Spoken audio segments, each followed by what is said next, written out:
Episode 568, Trading Justice Podcast. Matt and Mark coming at you to discuss markets, talk gold, and we have a special segment on quantitative easing. Matt has a wonderful presentation, and I know quantitative easing is a subject that can make smart people's heads hurt. I know it did the first, second, third, fourth time, Matt, in the last 15 years when I was like, okay, what is this QE I keep hearing about? We got a special presentation, and we're not pulling that out of nowhere, as Governor Christopher Waller of the Fed had some hints on Friday. And Matt, this equity trend, and how are you doing today? Doing good. Excited to be here to do another edition of the Trading Justice podcast. And we're going to go through the skyline, just kind of dial in the market, the lay of the land to a certain extent in the market, talk about what transpired last week, get into what's going to happen this week, and then going to talk a little bit about the Fed, quantitative easing, and some of the, just from a definitional and a historical perspective, have an understanding of why we're even talking quantitative easing. It's not a coincidence. No, it's not. It's not. There are some hints towards programs such as QE. We'll discuss it, but I've always felt it's extremely important to understand not just the definition of something, but the historical perspective of something, of how we got here. And so I'm going to talk a little bit about the. In about 3-4 minutes, I'm going to do a rapid fire history of the United States economics from a theory perspective, and that will give us an understanding of why we're even talking about QE right now. But yeah, it's going to be a fun conversation, and we're going to take an extremely advanced topic as central bank monetary policy and quantitative easing. We're going to take that very, very complicated conversation, and we're going to simplify it for everybody. Yeah, I know, and it's an important conversation to understand. It's going to play a huge role this year, I have a feeling, and in the coming years, related to a lot of stuff. It's a big topic, but it's one that we need to understand. QE is here for the rest of our lives in some regard, in some capacity or another, and knowing when the Fed's going to turn on the QE spigot, money printer go burr.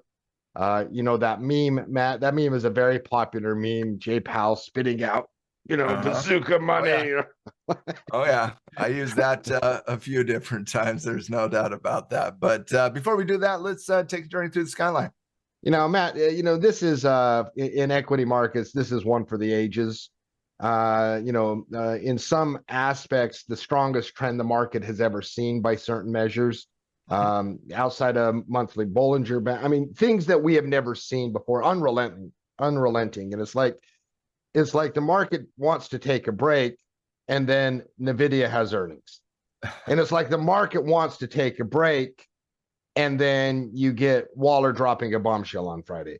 It's like the last couple, the market was set up for a nice consolidation pattern. And that's what I had as my base case.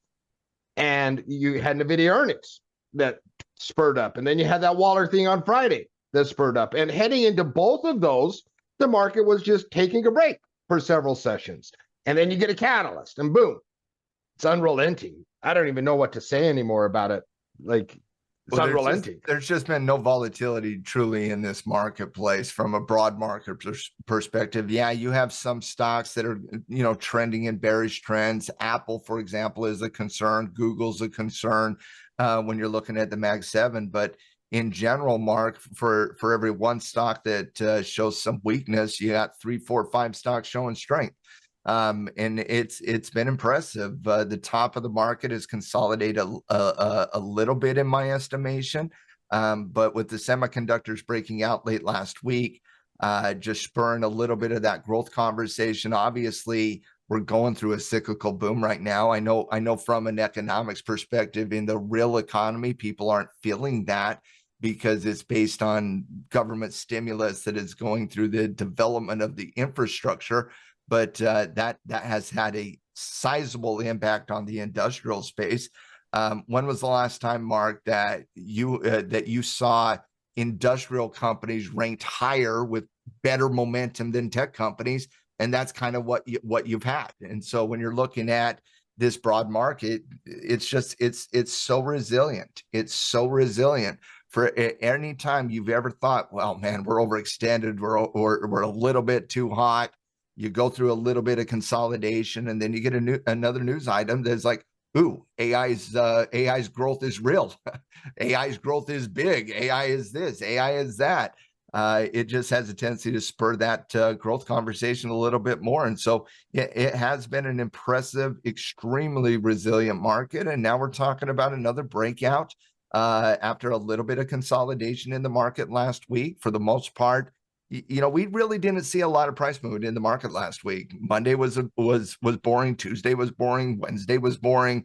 Thursday started waking up a little bit with the PCE report, and then on Friday had a little bit of a breakout. And so, yeah, it's a very stable market right now from a pure technical perspective. The trends are extremely consistent right now. Yeah, can we talk about the froth and the overextended? Of course we can. We've been living in overextended to some capacity on longer term charts for a while now, but the simple reality is, Mark, consistent markets are just that. You don't want to question them. You trade the trend until the trends change, and there hasn't been any weakness in this current trend in the S&P 500 right now. No, and that semiconductor breakout was, very, very strong. When you look at SOXL or SMH or, any of the semiconductor ETFs, you see it started, towards the end of Thursday's session, and it was just one of those power moves from the get-go, unrelenting, like, and, those semiconductor stories, right? The AI, which you did a coach's show on, and you're going to do a second part to that coach's show this Tuesday for Tackle Trading Pro members.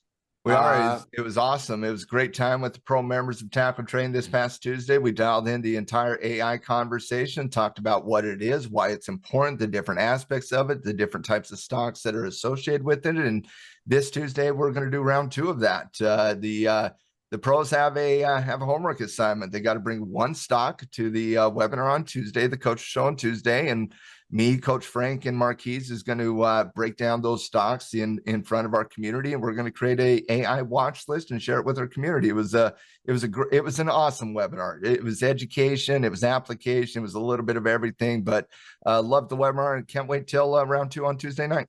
No, semiconductors, they remain at the heart. I'm really excited to see that AI watch list. But semiconductors are at the heart of the whole AI story, and you saw breakouts. I mean, these things feel like free credit right now for me as a credit trader. But boy, they produced those strong directional moves. On the tackle today, on Friday, Matt, I said semiconductors breaking out. And that was the only story of the day on Friday. It was they led the charge, Mark, but it wasn't just Nvidia. AMD broke out on Thursday, Nvidia broke out on Friday, Broadcom broke out on Friday, Taiwan Semiconductors breaking out. Qualcomm has a really good breakout on Friday as well. Micron showing a little bit of momentum is good to see. Marvell has earnings, but they broke out of a mid-tier situation.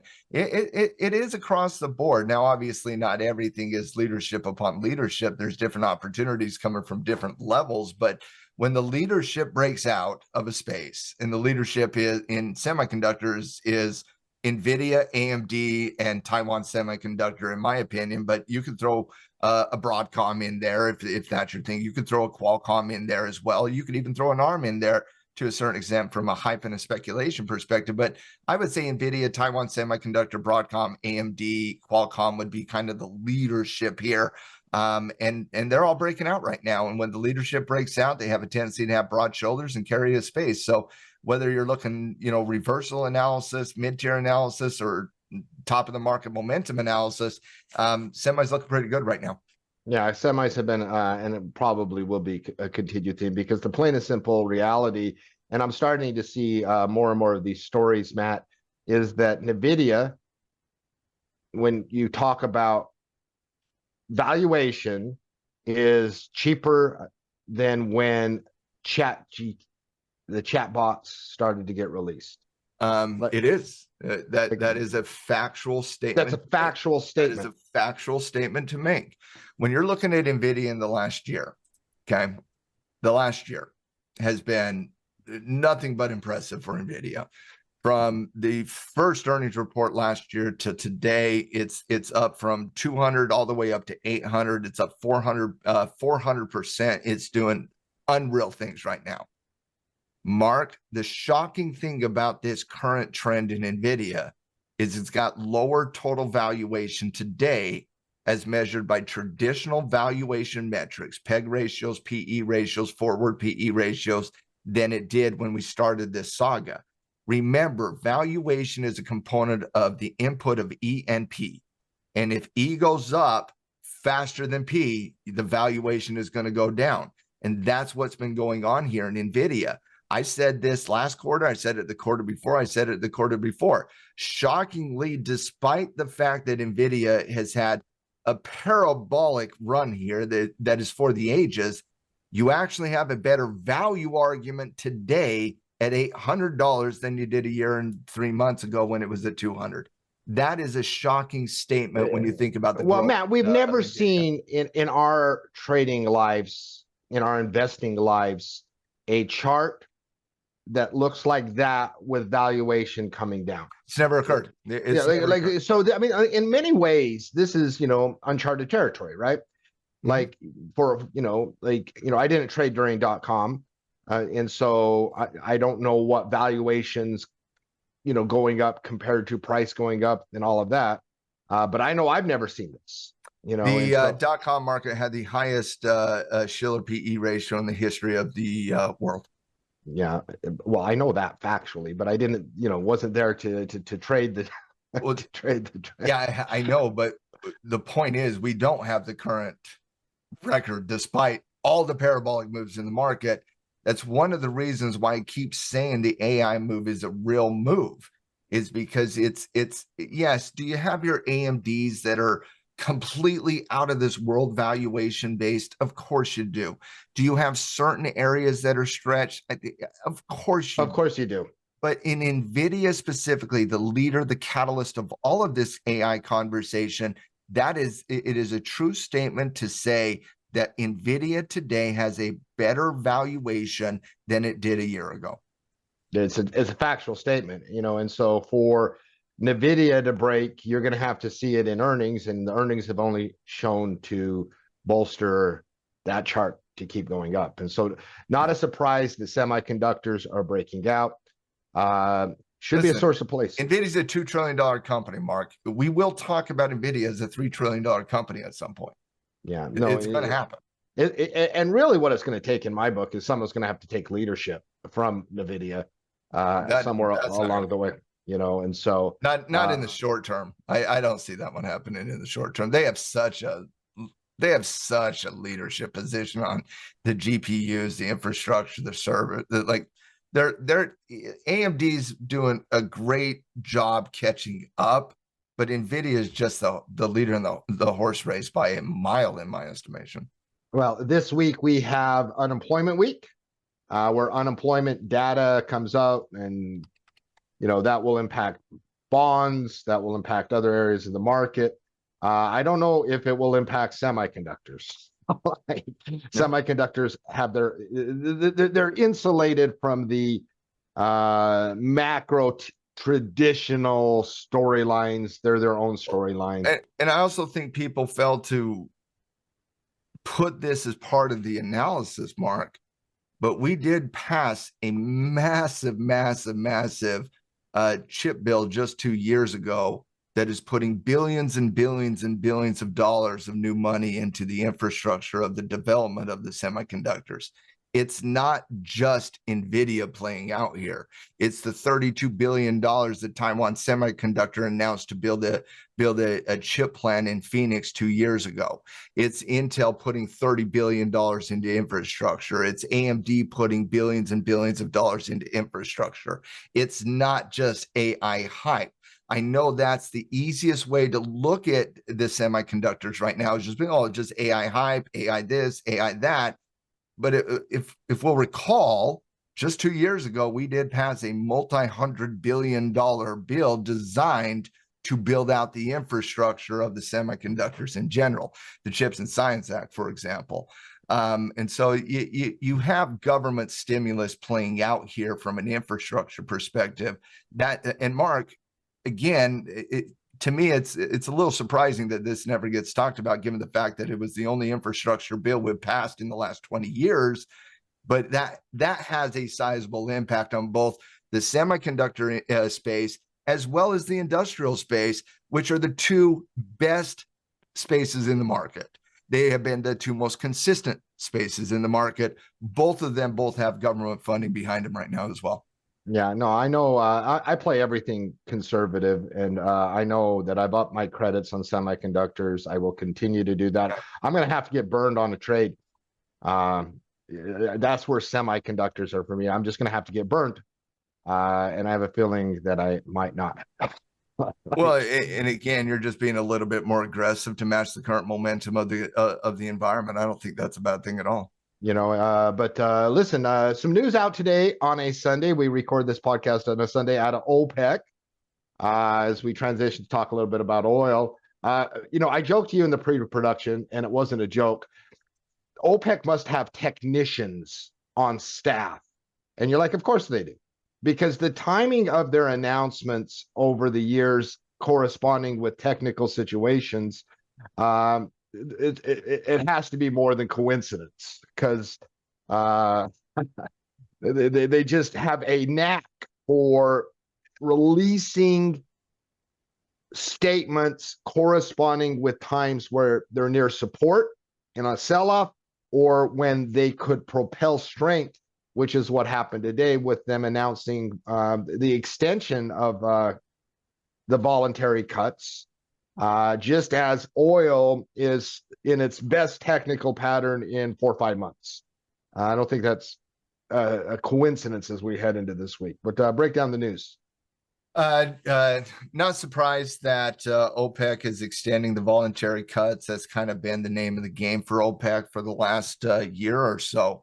And so that's not surprising to me. I'm not sure it's going to surprise the market that much. But again, anytime you come out with Saudi's got your back analysis, typically you're talking about it from a bullish perspective. To me, that's just going to add, it's not going to add to the improving bullish condition of crude oil right now, but it's certainly not going to take away from it. If you're looking for a reason for the market to maybe fake out of this breakout that we're testing on crude oil right now, maybe OPEC coming out and saying, we're not going to extend the cuts would have a little bit of a more sizable impact. But to me, OPEC maintains voluntary cuts. Whether they are voluntary or not, we can debate, but I'm not surprised that they're maintaining their cuts. That's kind of been their stance for a while now. In terms of the improving conversation on oil here, technically it's been a technical conversation more than a fundamental conversation so far. In fact, I think the percentage of discussion we discussed from a technical perspective versus a fundamental perspective on oil is about 95.5 right now. And that's how I see it. I see it as a pure technical. There is the fundamental argument, but this next few days is 100% technical. Yeah, it's a technical discussion right now. And when you are looking at the technicals, you made the comment, OPEC must have somebody on, some technician on staff. Of course they do. But that technician is probably looking at the 200 weekly moving average, and they're saying, okay, and it just can't get underneath that. And so everything starts with oil holding the 200 weekly moving average, which it did for like the 14 billion time in a row in the last year, just a few weeks ago. Now you're talking about a little bit of a reversal type situation. And when you're dealing with reversal analysis in general, you first track reversals with slowing momentum, then you track the support build, then you track the resistance build. And that's where we're at right now. We're kind of at that last stepping point on the reversal where you would call this a confirmation of a reversal. Do I think it's reversing? Yes, I've been thinking it's reversing for the past, what, 2.5 months, Mark? You and I have been discussing this, bounce off the 200-day moving average, but oil, any asset class takes a while to reverse. And now oil is kind of at that last point on the reversal, to where if you're an oil bear, you better hope this is a fake out type scenario. It's why I make the joke that, Janet, you need to get your bears in order right now, because if you don't, we're going to be talking about not just a month bump up in inflation. We're going to be talking about the downstream impact of inflation due to oil, transportation, gasoline, and the impacts downstream onto eggs eventually.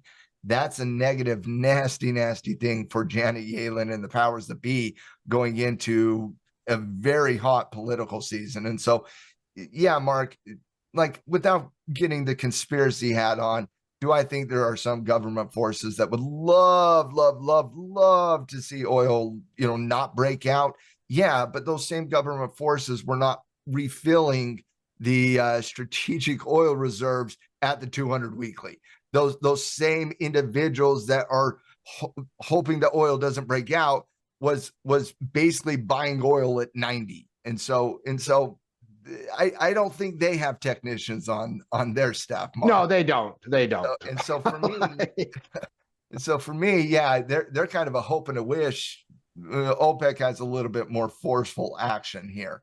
To me, it's just a breakout scenario here that we're discussing. And ultimately, when you're looking at the quality nature of any breakout, whether it's crude oil, gold, anything, when you put it into the MTF categorization of multiple time frame, that's where it gets interesting. And when you look at the daily chart, you're talking about a short-term bullish uptrend, quite frankly, on the daily chart.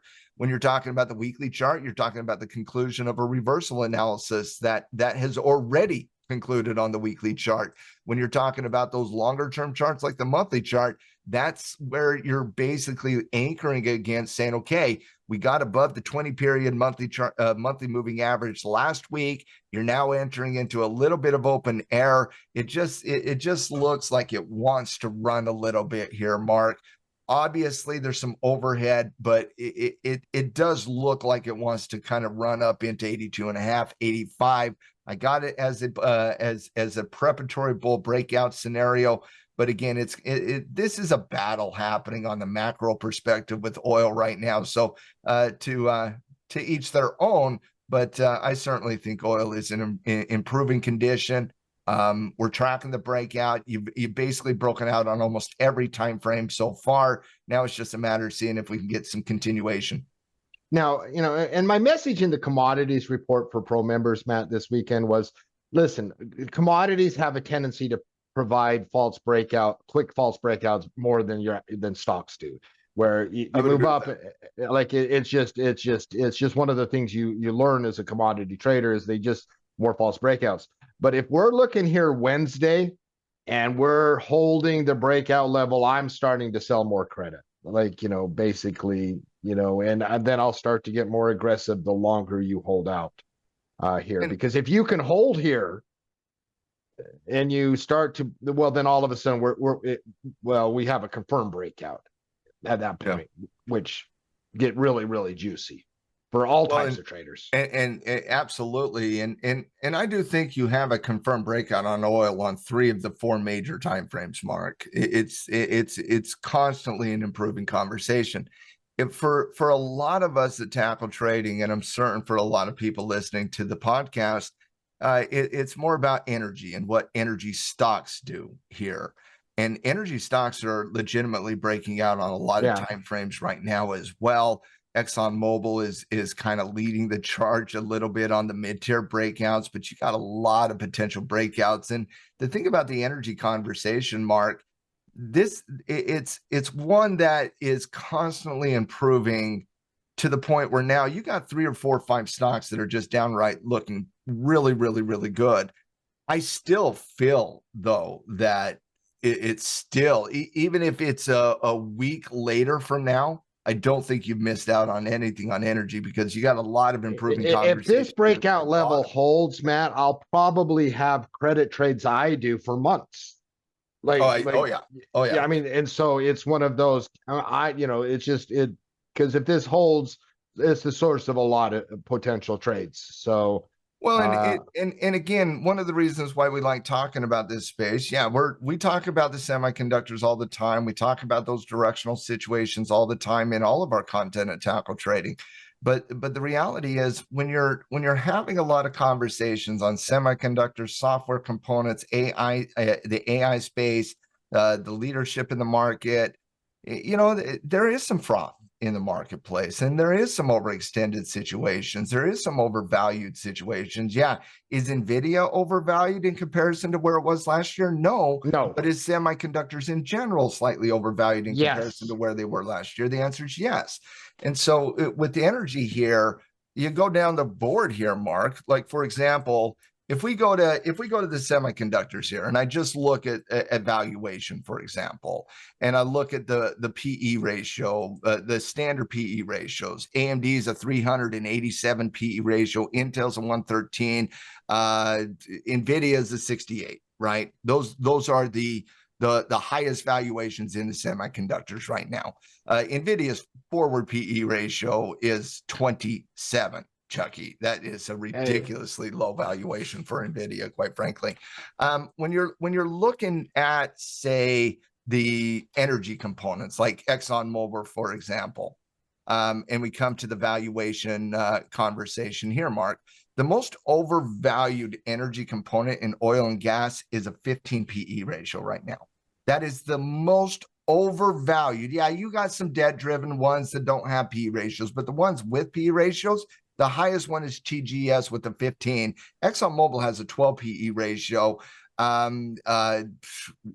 Shell has an 11 PE ratio. Now that's oil and gas, but you get my point that Yes. there's Point just made. you're not dealing with the same conversation, and so it's obviously very vastly different. But my suggestion is if you're looking at semiconductors, technology, the aggressive asset classes, and you're concerned over too much froth at the top, and you want to shy away from that. You don't have that here in energy. You don't have that in basic materials.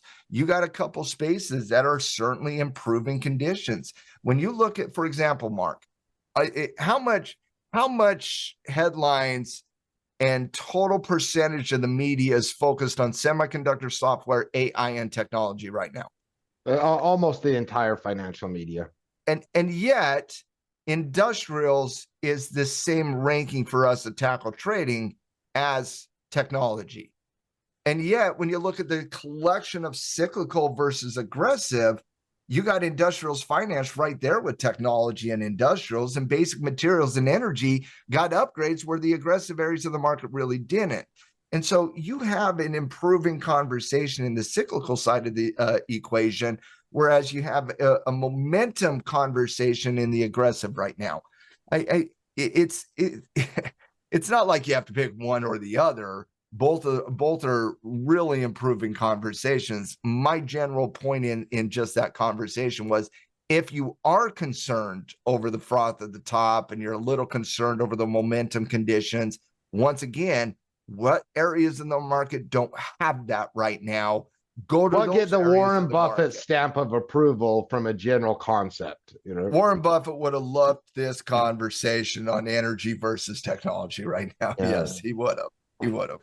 And so, yeah, no, it's like if mom came to us and said, I want to buy some NVIDIA, I'd be like, well, go buy some ExxonMobil too, mom. We'll do it simultaneously.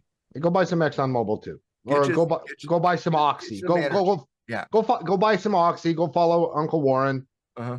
Right. If you're gonna buy an NVIDIA, if you're gonna buy 50 shares of NVIDIA, mom, we're gonna go buy you 400 shares of your favorite energy stock. Of Oxy, yeah, just because it's one of those things that when I talk to people from an investing perspective, I feel comfortable. I'm like, you're not going to get hurt here.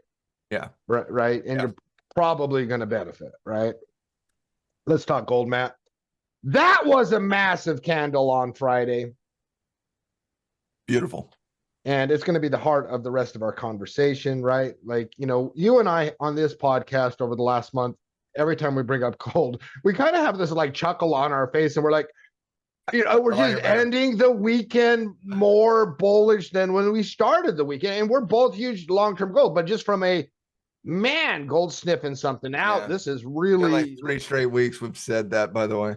yeah, it's just because it's not like we've had like great reasons to say it from a like No, macro technically it's perspective. been boring. Technically, it's been boring. Nobody's talking about it out there. But They're going to gold, start. they're going to start. And it wasn't a coincidence. It wasn't random. Governor Christopher Waller on Friday, which markets pretty much everywhere, equity markets, gold certainly. But equity markets having a good day, just another day that ends in Y, Matt. Gold having a candle like that has been different. I was shocked that the financial media did not talk about the gold move on Friday. I was shocked by that. Like they didn't talk about it over the weekend, Matt. You couldn't find anything. Except for Michael Hartnett, who is my most favorite analysis. What Hartnett had to say about it? He's like, duh. I can't disagree. Like he's like, yeah, it's not a surprise in a debt-laden, central bank manipulated world that gold is near all-time highs and Bitcoin is near all-time highs. That was his basic comment. He didn't have much more to say on it than that, other than yeah, of course they are. Mm-hmm. Like just like forest and trees type crap, right? That's why I like Hartnett so much. But Governor Waller hinted at the possibility of buying short-term treasuries. Now, if you want, okay, there are surprises in the market. And then there are things that, oh my gosh, I did not see that. Nobody saw that coming on Friday. Nobody, not a single person. There is not a need in this current market for quantitative easing. And call it whatever you want, Fed. I don't care. They won't call it that. Fed, when you print money and you buy securities with it, when you print money and you buy US debt with it, I don't care what you call it. That's quantitative easing. It's a direct quantitative easing. That's not Operation Twist. It's not some random other thing. That is quantitative easing. And that's, they didn't announce anything like that. But Mark, we've been talking about gold sniffing things out for the last little bit. Yeah, and we've used that phrase. It's sniffing something out. It's sniffing something out. And I kind of feel it's sniffing out QE coming to a theater near you. Now it's going to be very interesting to see price action, right? When you have a candle like this, you could get pullbacks, you could get pullouts to the breakout level, you could get continued. At the end of the day, this is simple for me. It is a reminder why we love gold long term. Like overcomplicate the short term. If you do not have a gold position in your portfolio to protect against inflation, you should have one. Matt, it is an area where you and I are like, oh yeah, technicals do this, but you should own some gold if you don't. Right? Mark, I have gotten to the point where I refuse to break down the short-term swing trader philosophy technically wise on gold. I just refuse to do it because it doesn't matter. Believe that this instrument that we're talking about right now should be treated as a short-term vehicle. No, it shouldn't. And I've made a couple comments in recent months about oil along those same lines, right? Mm-hmm. Where like I know this is, but oil has a fantastic future, right? Yeah. Like you cannot have governments spend the money they do, the supply side be as willing to manipulate their side and have energy, and then energy companies specifically on that, like from a long-term perspective, and have energy companies coming out of COVID that are as lean, mean, and as efficient as they've ever been in my lifetime, and not have it equate to a good business. There's a reason Oxy was one of the 3 stocks that Warren Buffett mentioned in his letter last. So gold, yeah. Awesome. And Bitcoin, the other, Well, let's talk gold very quickly, though, because we really just talked about Waller. Waller's comments on QE will spark buying interest in gold. And what we have seen over the course of the last 2 days specifically is a fairly sizable increase in volume on gold itself. Now, what sparked that volume was Waller's comments that sparked the volume, but you've seen increasing participation going into a massive multiple time frame conversation on gold. You know what Thursday's volume tell me? What does Thursday volume tell you? That somebody had Waller's notes ahead of time. No, I'm serious. It's probably true. It's probably true. Technically here, you are looking at a multiple time frame situation. It's on every time frame. Anytime you're dealing with an all-time breakout, that's going to be a multiple time frame conversation on every single time frame, from day traders to the longest term investors. 2100 is the zone that we're really kind of tracking right now. And in terms of development going into that, Mark, this thing could break out and run literally on Sunday's futures open for all we know at this point. You got a little bit of momentum sparking here. Typically, gold doesn't leave you behind. Typically, it's very rewarding. It rewards the patience. We hate it. When it does leave you behind, we absolutely hate it, because those things never have sustainability in the gold conversation. A market can stay frothy, a market can stay irrational longer than you could possibly imagine. I'm not sure you can say that about the largest commodities in the world, known as oil and gold. I'm not sure they can run in parabolic movements the same way an individual equity or a space in the stock market. No, even before they make big moves, historically, they set up. Right. Yeah. I mean, if oil were to take off here, nobody could complain that it didn't give You're you so time. on oil. That's old stuff. We're on gold. I know, but I'm just using an example. Like, it's been setting up for weeks. Yeah, right. You can say the exact same thing with gold on the monthly chart for the last 4 months. Like, it's been nothing besides 2K to 2100. And so, general point is that it's really, really difficult for commodities to go V-shape and just leave everything behind. They can't do that. They have a really, really hard time doing that. It's almost like they have a ceiling, but they have a higher floor than anything else. Nobody tries to gamma squeeze option BS because they get that thrown in their face too often. It's too hard to do, so that people don't try it in the commodities. Yeah. So they have to set up naturally. Well, they're too big of spaces for that. They're massive, massive, massive instruments that are traded around the globe, not just an algorithm at 9:36 on a Thursday morning, for example. I just think we got to get ready for a multiple time frame conversation on gold. It's good to see. In my estimation, gold is one of those instruments that I just believe that you should have a position in. Whether you use it as a covered call mechanism or not, that's up to the individual investor.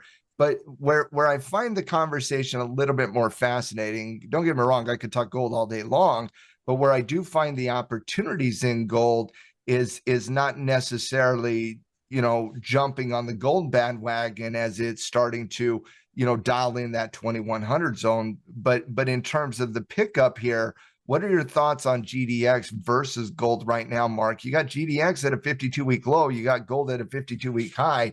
You got a W formation coming from a known support level in GDX, and you got a lot of components showing reversal tendencies. What's your thoughts on GDX miners?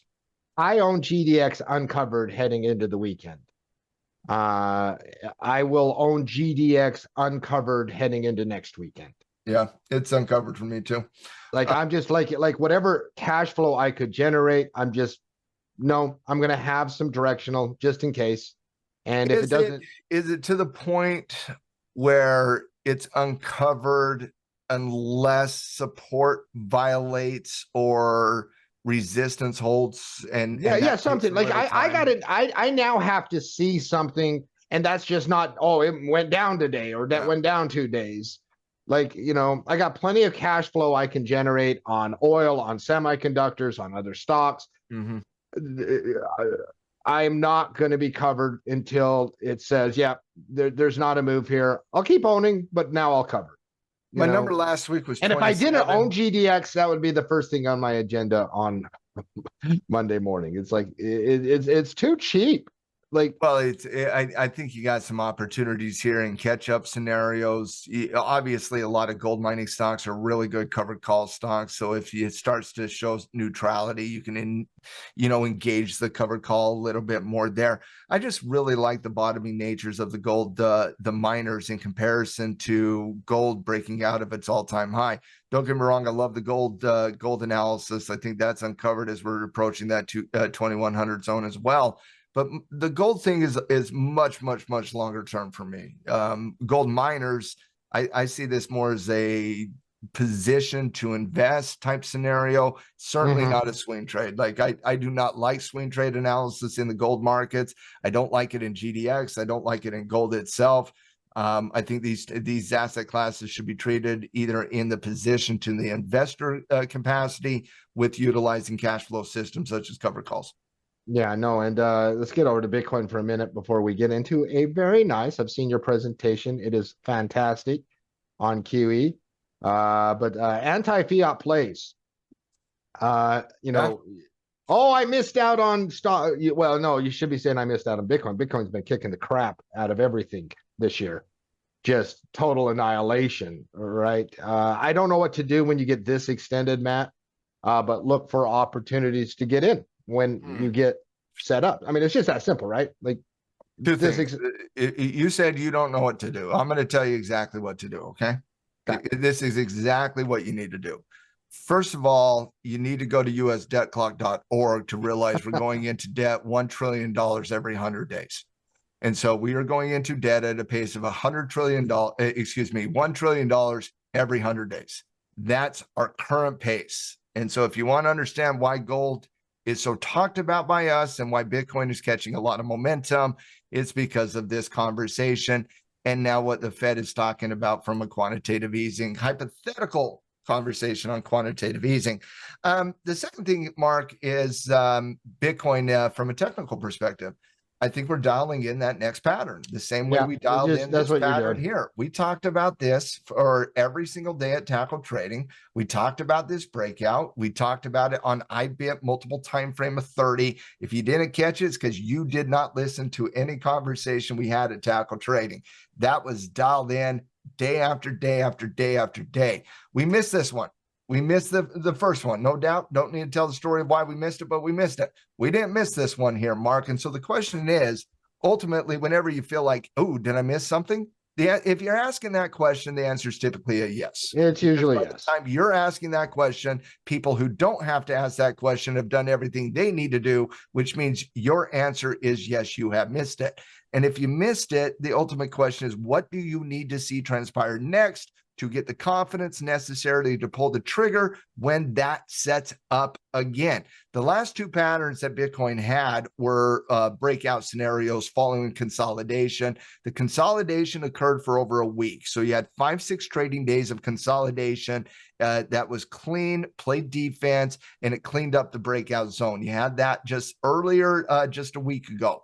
Now with Bitcoin, you got to be ready for that next breakout, quite frankly, because now we're coming into that $65,000 zone.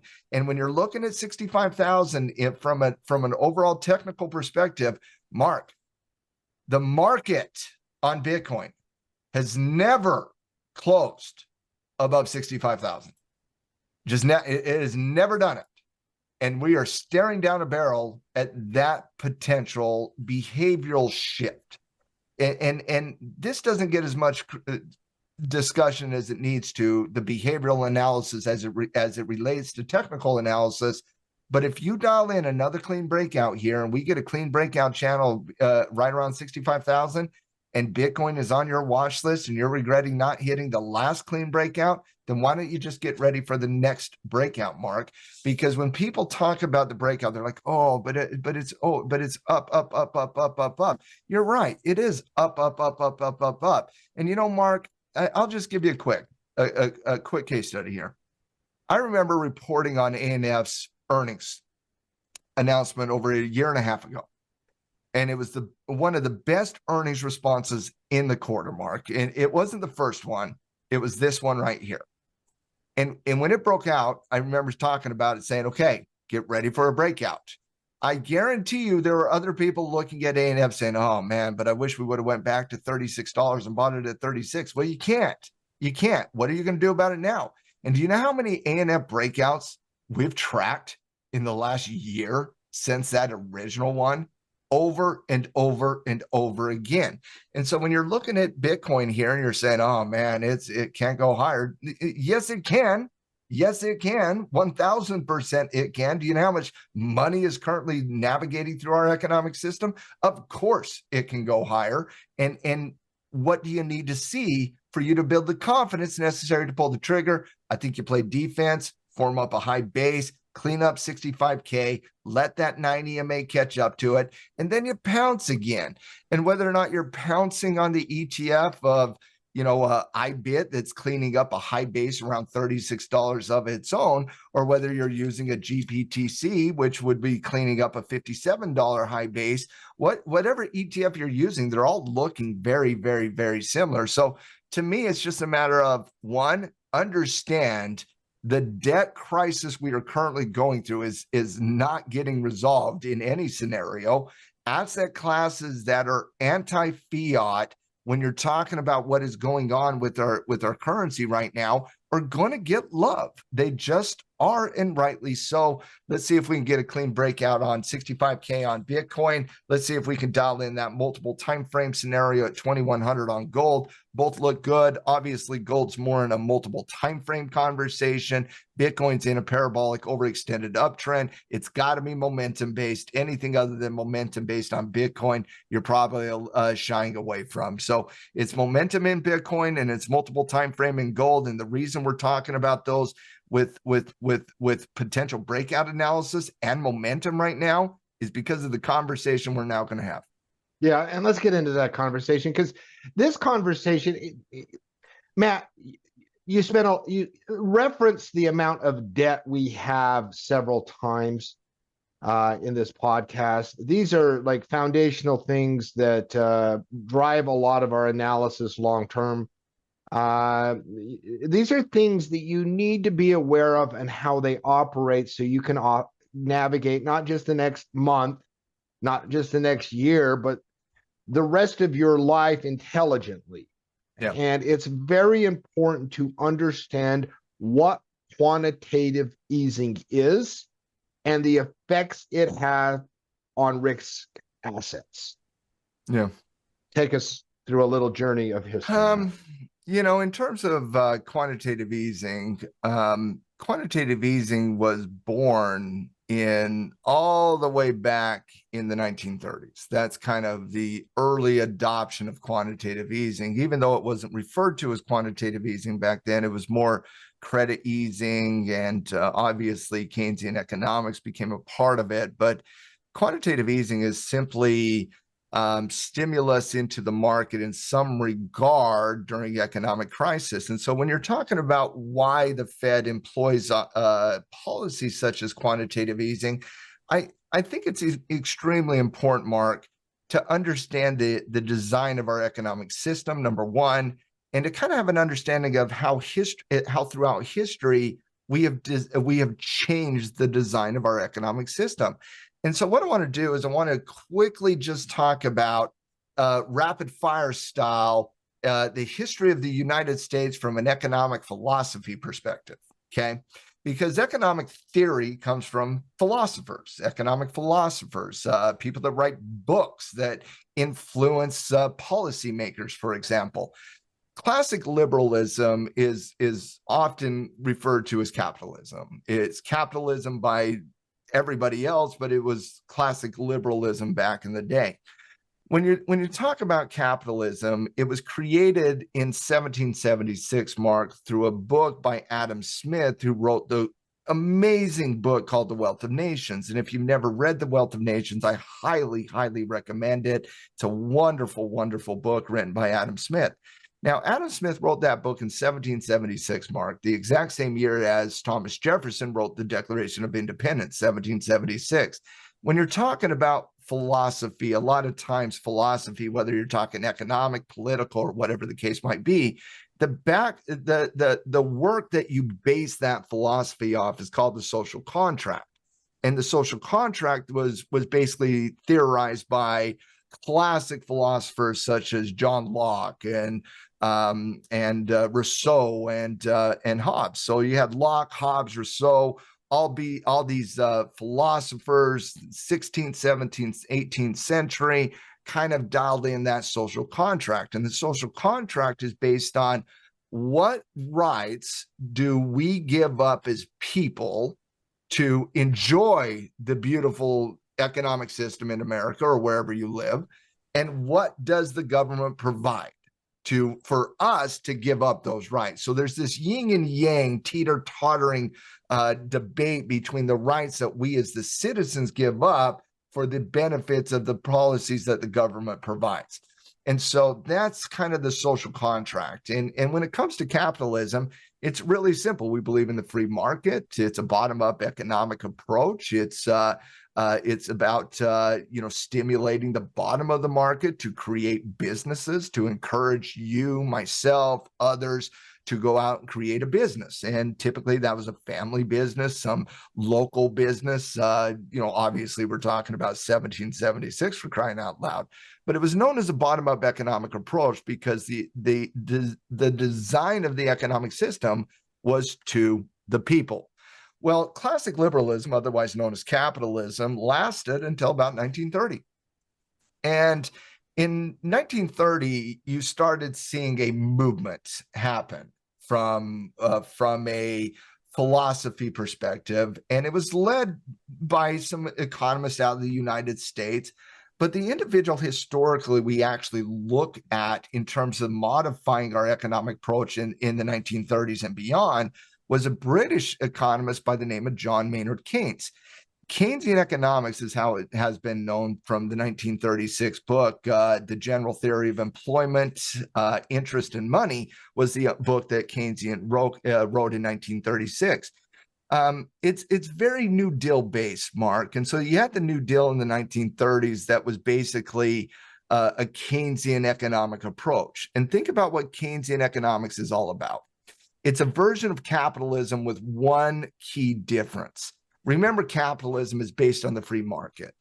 And so if the market goes up and prices get too high, consumers pull their purse strings back, prices come back down, everything's back to equilibrium.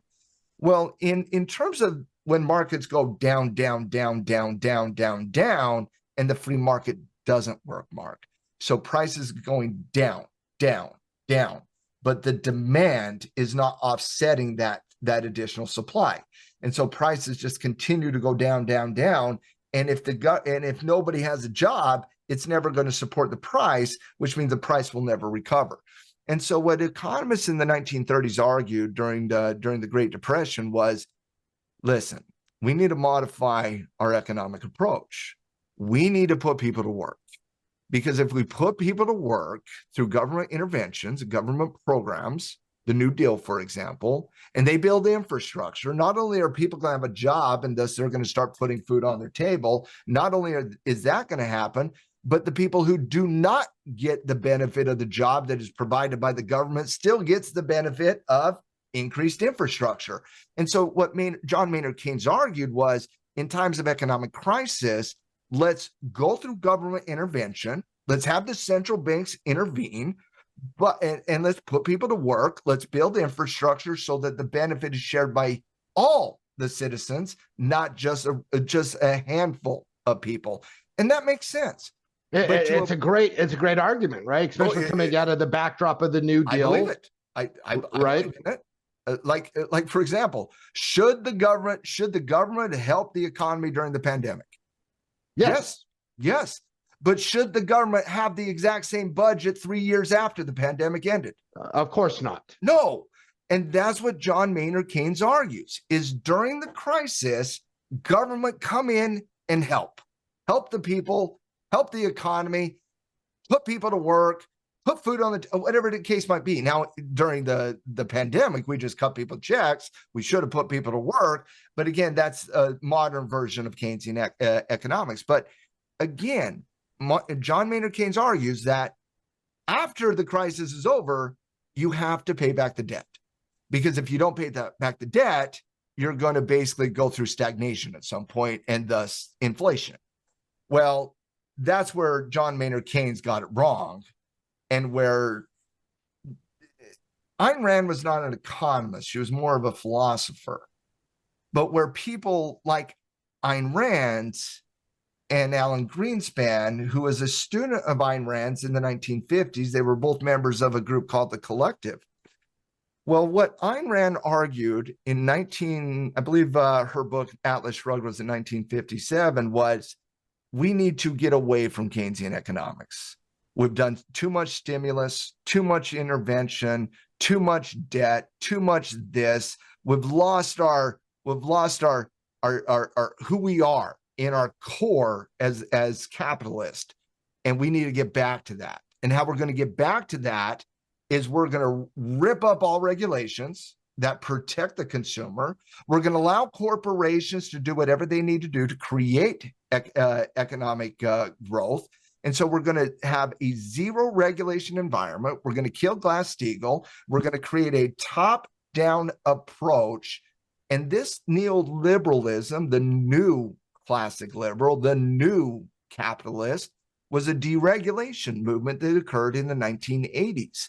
And it was led by Alan Greenspan, who was a student of Ayn Rand's. And so in 1980, when Ronald Reagan kind of brought it and fostered in the trickle-down economics into the United States, it was a response to the 1970s stagflation, inflationary environment that was put forth in parts because from the 1930s to the 1970s, every time anything ever went wrong in the economy, the government would stimulate. But the problem is they would never pay back the debt. And so you went into more debt and more debt and more debt and more debt until the point where debt strangles your economy to the point where there's no issuance of debt that can spark any growth, thus what Japan has been going through over the last 20 years. And so in the 1980s, you have this neoliberal movement really get fostered to want to kind of strip down all regulations, create a zero regulation environment where basically the top of the market, all the money goes to the top of the market, and then the top of the market filters it down through wage growth, through job creation and wage growth. Now, obviously, there's flaws with capitalism. There's flaws with Keynesianism. There's flaws with the neoliberalism and the trickle-down economic system. And so as these flaws play themselves out throughout time, you typically have a new individual that says, now it's my turn to save the day. Adam Smith, 1776, John Maynard Keynes, 1936, Ayn Rand, 1957, and in 2008, the Fed chairperson themselves, Ben Bernanke, embraces quantitative easing for the first time in U.S. history. And so think about it like this, Mark. You had from the 1980s to 2008, you had the new liberal movement, the new capitalist movement, the neoliberal movement happened. Zero regulations, top-down economics. And then what Ben Bernanke did in 2008 was he put that on steroids, because in an environment where our entire economy had embraced trickle-down economics, all of a sudden, what Ben Bernanke did was he applied Keynesian economics to the top of the market. For the first time in our history, Keynesian economics was applied for the first time in our history, not to the people, but to the top of the market, which means the bailouts were to the top of the market. The money all went to the top of the market. The corporations got bailed out. The financial companies got bailed out. Who didn't get it? What John Maynard Keynes would have argued in 1930 would have said, let's put people to work in 2008. Let's build infrastructure in 2009. But that's not what we did. We did ZIRP, zero interest rate policy, TARP, toxic asset repurchasing program, and we embraced quantitative easing, a direct intervention of the central bank into the United States equity markets for the first time in the history of the United States. And so I wanted to just kind of talk about the timeline of how we got to the point of embracing quantitative easing. Now, what is quantitative easing? Quantitative easing is really simple. It is a monetary policy used by central banks to stimulate the economy when the standard monetary policy has become ineffective. And so monetary policy in general is all about interest rates, raising interest rates, lowering interest rates to achieve the second mandate of the Fed. Remember, the two mandates of the Fed: maximize employment and control price, meaning inflation. Well, to maximize employment, you have to foster an economic growth environment. As you foster that economic growth environment by lowering interest rates, that's going to encourage people to borrow money, to build a business, to expand their business, and thus is going to impact inflation. As you do that more and more and more and more over the market cycle, typically as identified by 5 to 7 years, you typically get elevated inflation, and you've maximized your labor, which means you have to raise interest rates to combat inflation. That's the standard approach the central bank has taken from 1913, the creation of the central bank, all the way to 2008, when Ben Bernanke fostered QE for the first time. That's how it's been done. Well, when that process doesn't work, when the lowering of interest rates does not stave off the economy, when going to zero interest rates doesn't cure the problem, what's the fix? When zero interest rates is because we got to have a fix, right? Got to have a fix. Okay. Now, the fix could have easily been this, Mark: announce a negative interest rate. Mark, interest rates don't go to zero. They go less than zero. Okay. And so when you're talking about this zero, which is ZIRP, zero interest rate policy, when you're talking about getting it to zero, it's at that point when the Fed went to zero in September, October of 2008, and it didn't work. And the Fed's looking around saying, what are we going to do now? They say, well, why don't we be the buyer?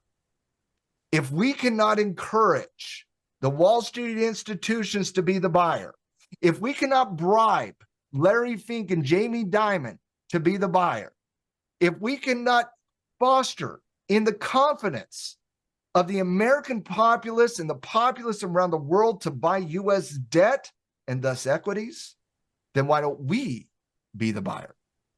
And that was the birth of quantitative easing, is when they figured out nobody else was going to be the buyer, and yet they had to be the buyer.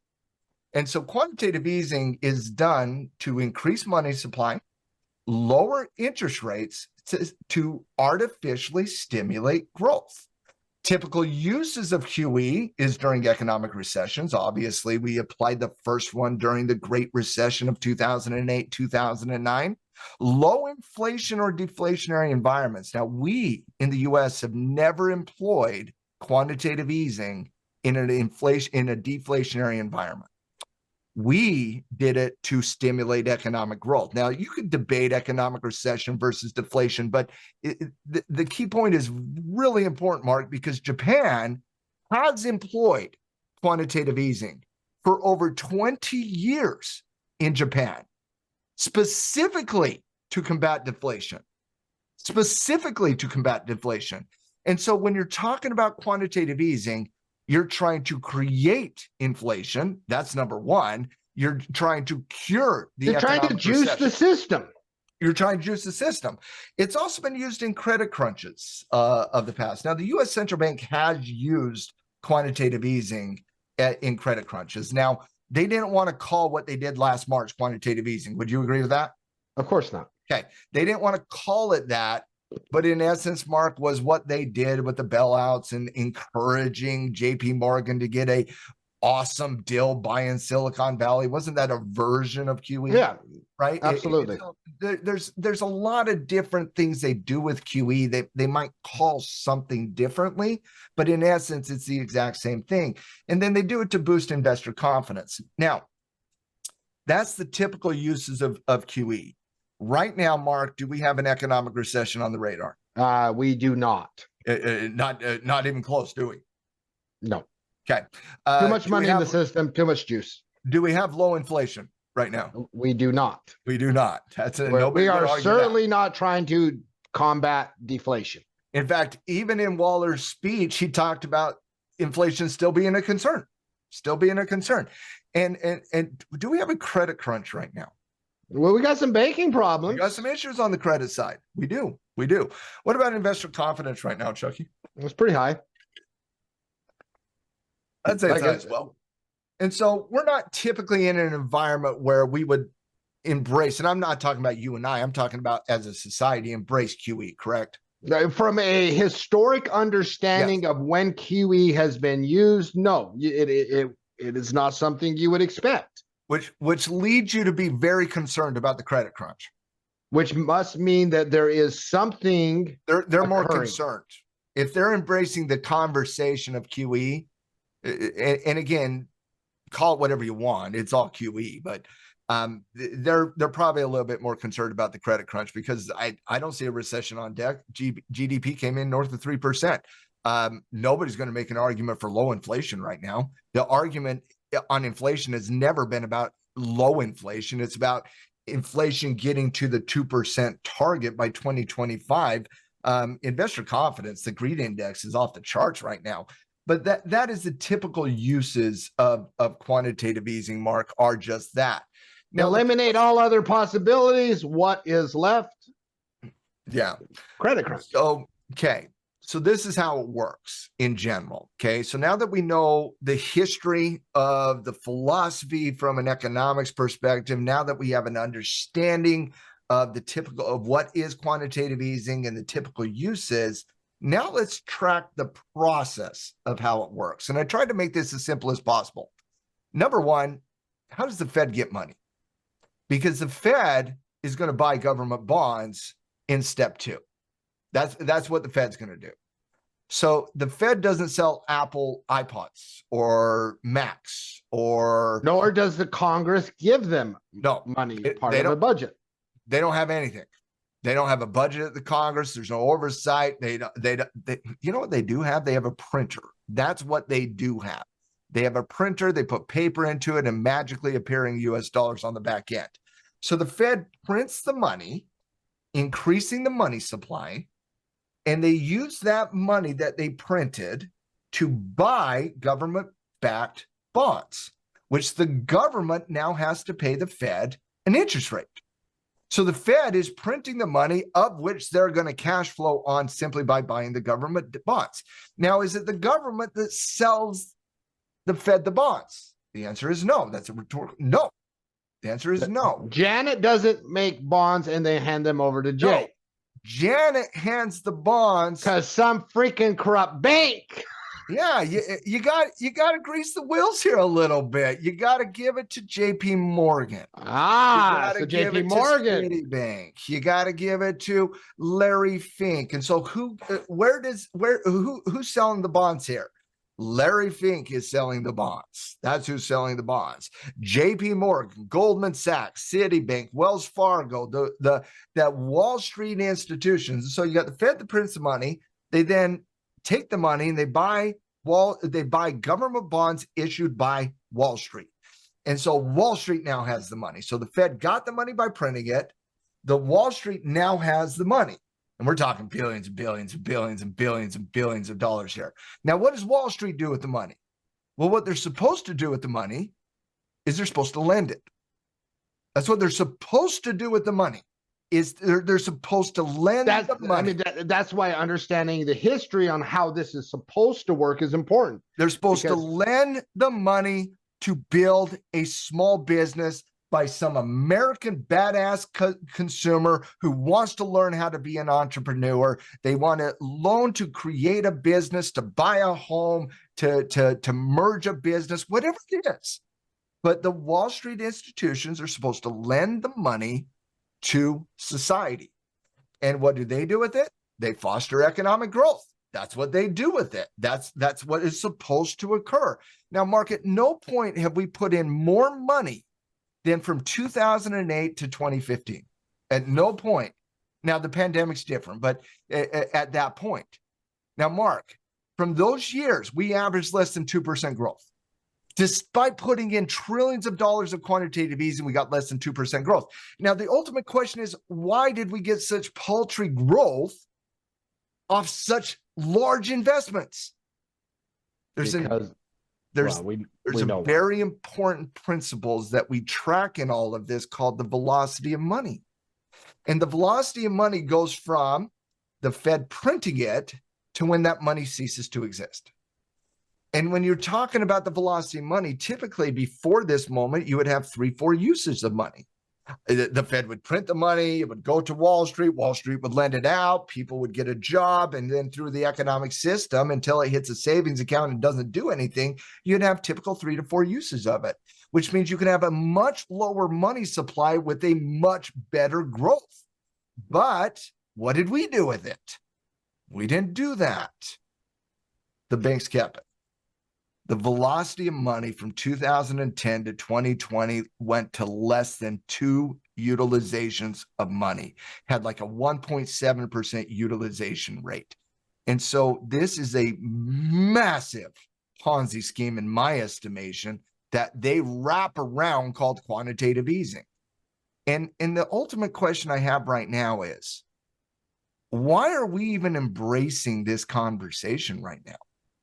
We don't have a disinflationary environment.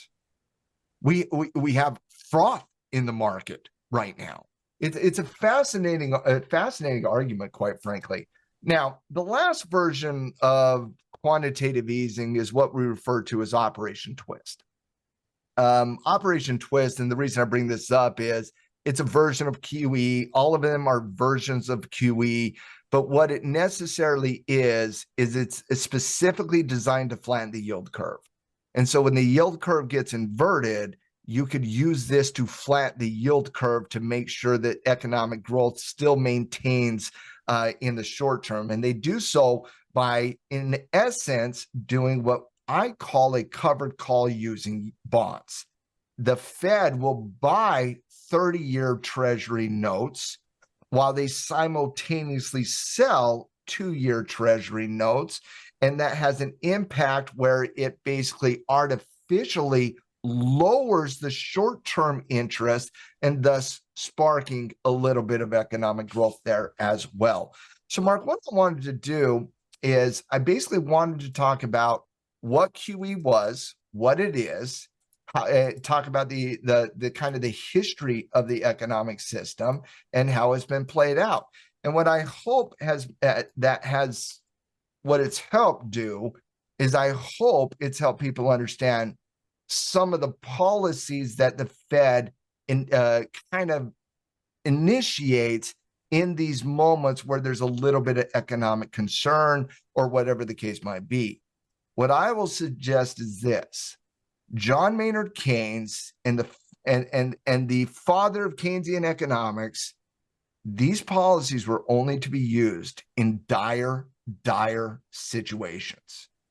Outside of the dire situations, the free market is supposed to perform on its own accord based on supply and demand.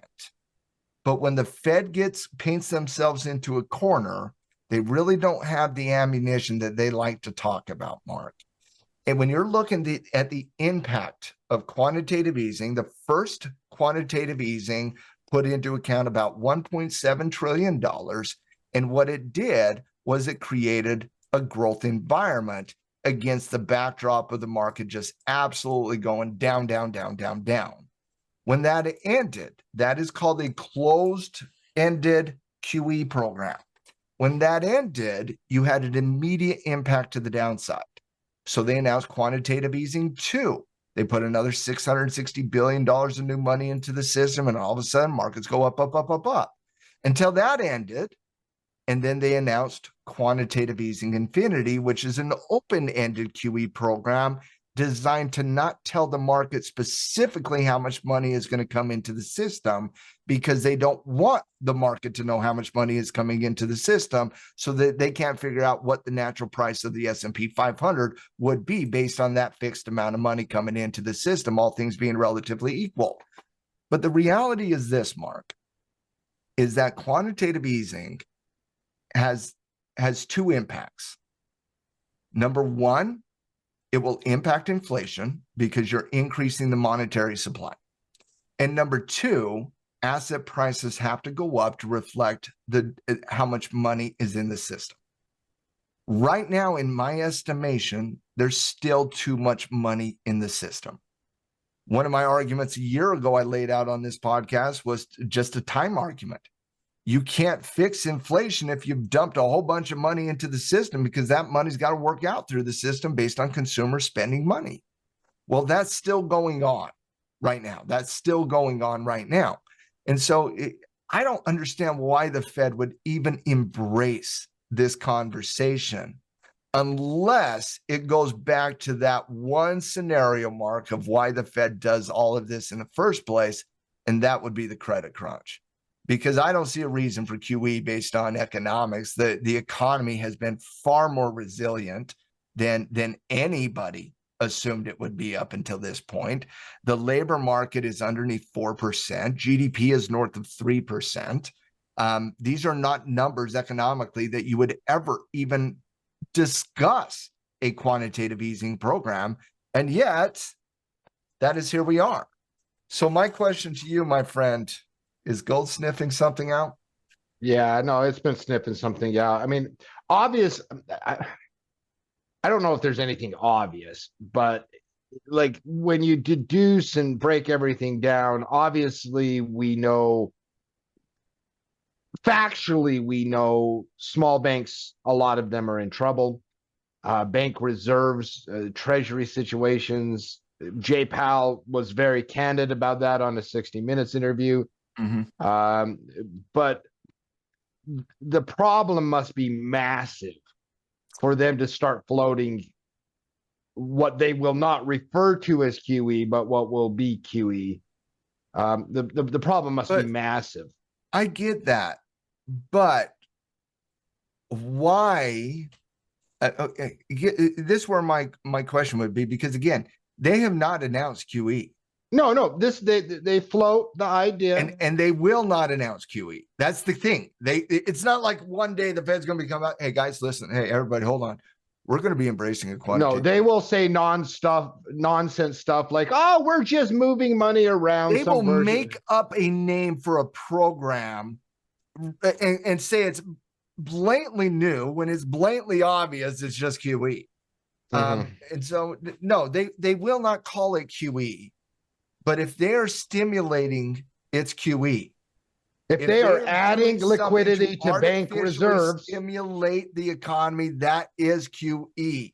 Call it whatever you want to call it. It's QE. The impact is QE. But again, why?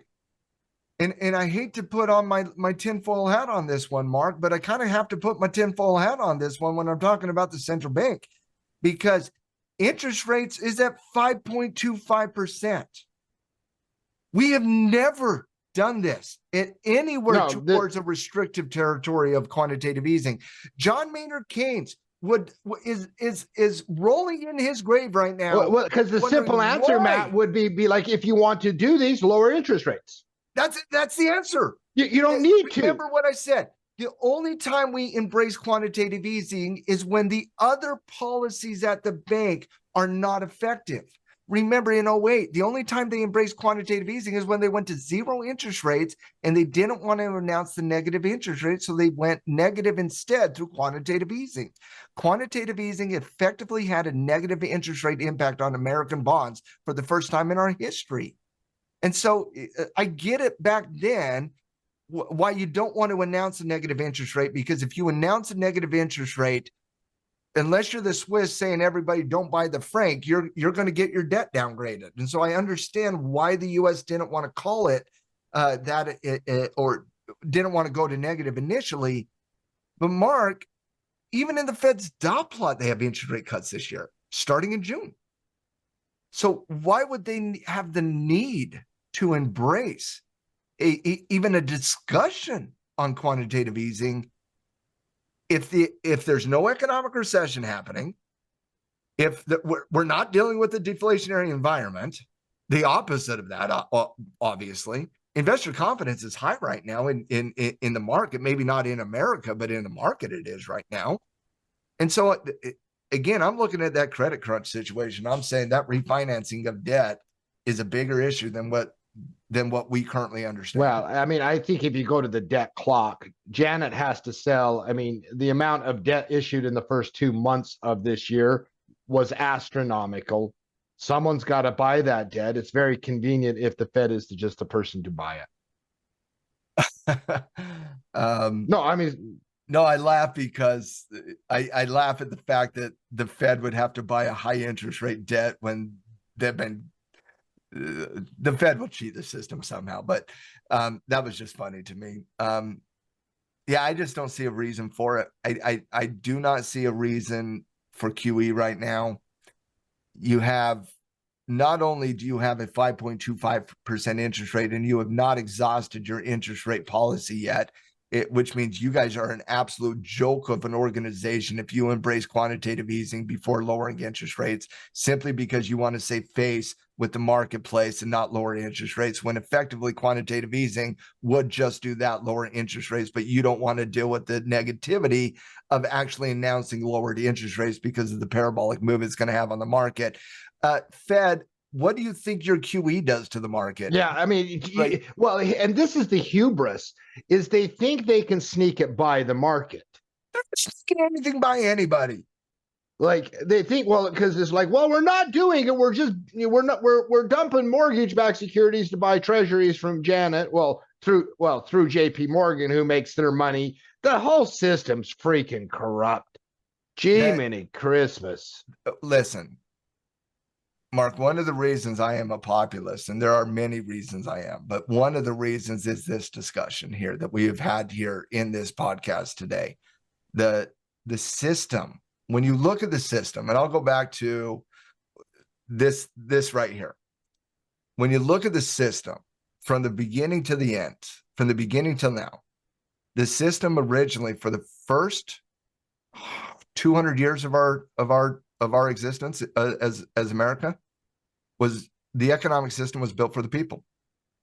In 1982, when the neoliberal movement came into hold, you basically had a 70-30 rule. 70% of the supply of money was controlled by 30% of the populace. You had a thriving middle class throughout the entire 1980s. Some of that was fostered on some of the overregulation and the deregulation movement that was fostered by Ronald Reagan in the 1980s, and rightly so. But in terms of the overall stats, 35 years after we have embraced trickle-down economics, and after the central bank has utilized a bottom-up economic approach called Keynesian economics to stimulate the top of the market in a neoliberal environment, there's not one single scenario from an economic design perspective that is built for the people of America today. And that is extremely sad. That is extremely sad. The market is completely dominated by the top. Quantitative easing is dominated by the top. Trickle-down economics is dominated by the top. Our entire economic infrastructure is built for the top. And when it doesn't work out, quantitative easing, bailouts, TARP, ZERP, that all bails out the top. And so when you look at the design, and people in America today are like, nobody represents me, nobody supports me. This is why. The design of our system is designed for the top corporations in America and the top institutions in America. And as long as those top corporations and top institutions thrive, everybody else is fine according to the powers that be. It's obviously something I disagree with to my core. But again, don't be surprised when the money ends up at the top of the market, when the design is for the top of the market. And don't be surprised when assets across the board climb when these things occur. Absolutely. Absolutely. Like, because, I mean, there's two levels you can attack this on. One is how do you attack it politically? Well, I know I support Well, if I can find them. You won't. Good luck. In Argentina, I can. He has some nasty things to say about the central banks, but I can try to make money, right? Like I'm not going to If you get. want to go back to a president of the United States who fought against the central bank, you have to go back to JFK. So. One day it will happen. I hope it happens in my lifetime. It has not. It's not going to happen in your lifetime. No. So no. But what I can do, aside from dream, is find what assets benefit from these programs. Equities. That's why you invest. Think about it. The design of quantitative easing at the end sparks inflation. What does inflation impact and how do you offset inflation? The best inflationary protection asset class is gold. That's why we talk about it all the time. But a damn near close second is the equity space. The equity market is a wonderful way to protect against inflation. And if you believe inflation is going to persist in America, you should buy equities. Absolutely. Because if the Fed is designing a program to artificially lower interest rates, well, that will force a vast majority of the market into the equity space because they won't be able to get their same type of interest rate outside of any other asset class. And so if the Fed does embrace quantitative easing, and there's just hints about that right now, I'd say the market is getting ready for a parabolic move that would make 1999 look like puppy's playtime. Yeah, I mean, a lot of moving parts. There's a reason we're having this conversation today. But fascinating discussion, Matt. Let's wrap her up.